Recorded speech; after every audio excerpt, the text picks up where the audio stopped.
There were no sounds from above, ऊपर से कोई आवाज़ नहीं आ रही थी. Suddenly there came a dull थर्ड as if a rubber tube had fallen to the ground.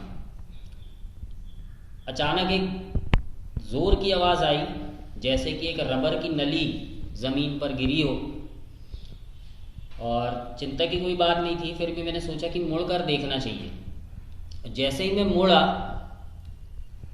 वो रबर कुर्सी पर बैठे हुए थे. और जैसे ही वो मुड़े, एक मोटा सा जो नाग था, सांप, वो कुर्सी के पीछे से चढ़ता हुआ और टेढ़ा मेढ़ा चढ़ता हुआ वो उनके कंधे पर आ गया.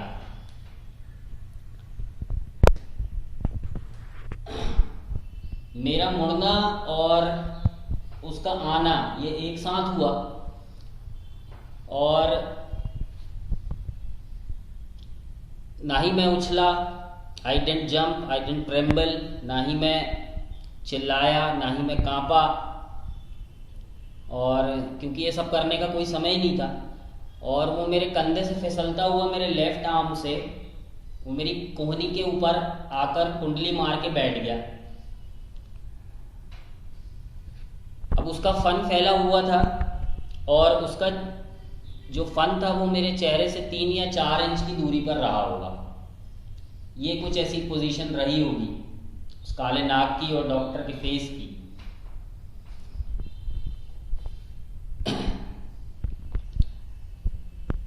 मैं अपनी सांस रोककर बैठा रहा, केवल यही कहना ठीक नहीं है. मैं बिल्कुल पत्थर बन गया था. लेकिन मैं अपने मन से बहुत सावधान था. दरवाज़ा अंधेरे में खुलता था, कमरे के चारों ओर अंधेरा था, और उस लैंप के थोड़े से उजाले में मैं पत्थर की मूर्ति बन के बैठा रहा. और उस समय मुझे भगवान की उपस्थिति का अनुभव हुआ. और मैंने मन में सोचा कि भगवान है, और हो सकता है कि मैंने कुछ ऐसा कह दिया हूँ जो भगवान को अच्छा नहीं लगा. फिर मैं अपने मन में धीरे से कहा, हे भगवान, मेरी लेफ्ट आर्म में थोड़ा सा दर्द हुआ. ऐसा लगा कि जैसे एक मोटी शीशे की छड़ी, नहीं नहीं, जैसे पिघली हुई आग की छड़ी, पिघली हुई आग की छड़ी मेरी लेफ्ट आर्म को कुचल रही है.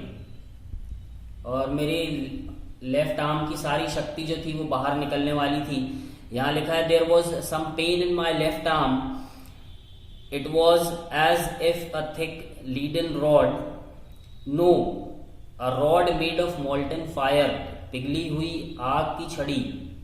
इतना दर्द मेरी बाह में हुआ. At my slightest movement the snake would strike मी. मेरी छोटी सी हरकत से भी वो मुझे डस सकता था. मुझे ऐसा लगा कि जो मृत्यु है वो केवल 3-4 इंच की दूरी पर ही है. और मेरे मन में ये चलने लगा कि क्या ये मुझे काट लेगा तो क्या मुझे दवाई लेनी पड़ेगी. कमरे में तो दवाई नहीं थी. मैं एक छोटा सा डॉक्टर हूँ. और यहाँ लिखा है, I was but a poor foolish and stupid doctor. मैं थोड़ा मूर्ख डॉक्टर हूँ. और अपनी ऐसे इन विचारों पर मैं खतरे से थोड़ा सा मेरा ध्यान हटा और मैं अपने आप पर हंस दिया. ऐसा लगा जैसे भगवान को भी ये अच्छा लगा. सांप ने अपना सिर मोड़ लिया और उसने शीशे में अपनी परछाई देखी. उसने शीशे में अपने आप को देखा. और मैं ये कभी दावा नहीं करता कि ये पहला सांप रहा होगा जिसने शीशे में कभी अपनी परछाई देखी होगी. पर ये बात निश्चित थी कि वो सांप जो था वो शीशे में देख रहा था, आईने में देख रहा था. और मुझे ऐसा लगा कि क्या ये अपनी सुंदरता की प्रशंसा कर रहा है जैसे मैं कर रहा था थोड़ी देर पहले. क्या ये भी सोच रहा है कि मैं अपनी मूंछें बढ़ाऊंगा, या मेरे जैसे ये भी कोई 1-2 फैसले लेने की सोच रहा है. मैं ऐसा सोच रहा था. या फिर यहां पर लिखा हुआ है, was it trying to make an important decision about growing a moustache और यूजिंग आई शेडो और मस्कारा, या आई शेडो लगाने की सोच रहा है या मस्कारा लगाने की सोच रहा है, और wearing a vermilion spot on his forehead, या फिर बिंदी लगाने की सोच रहा है अपने माथे में। मैं ऐसा कुछ सोचने लगा। मुझे निश्चित रूप से कुछ भी पता नहीं था कि वो सांप मेल था या फीमेल था, ये मुझे कभी पता भी नहीं चलेगा। वो धीरे धीरे मेरी लेफ्ट आर्म से उसने अपनी कुंडली खोली और धीरे धीरे वो रेंग कर मेरी गोदी में आ गया। वहां से मैं मेज पर चला गया, टेबल पर, और आईने के पास चला गया। शायद उसको अच्छा लग रहा था अपने आप को आईने में देखना। और मैं केवल अब एक पत्थर की मूर्ति नहीं था। अचानक मुझे कुछ सूझा। अभी मैं सांस रोके हुए कुर्सी पर खड़ा हुआ। मैं चुपचाप दरवाजे से होकर बरामदे में गया, वरांडे में। वहां से मैं कूद के आंगन में गया और बिना पीछे मुड़े, बिना पीछे देखे बहुत दूर तक भागता गया। हम लोगों ने चैन की सांस ली, जो हम सब ये बैठकर सुन रहे थे उस डॉक्टर से ये कहानी। और किसी ने पूछा, डॉक्टर, हम में से किसी ने पूछा, डॉक्टर क्या तुम्हारी जो वाइफ है वो मोटी है? डॉक्टर ने कहा, नहीं, ऐसा नहीं है, भगवान की इच्छा दूसरी थी और मेरी जो वाइफ है वो मुझे बहुत तेज भागने वाली मिली है। फिर किसी ने पूछा, डॉक्टर क्या जब तुम भागे तो सांप ने तुम्हारा पीछा किया?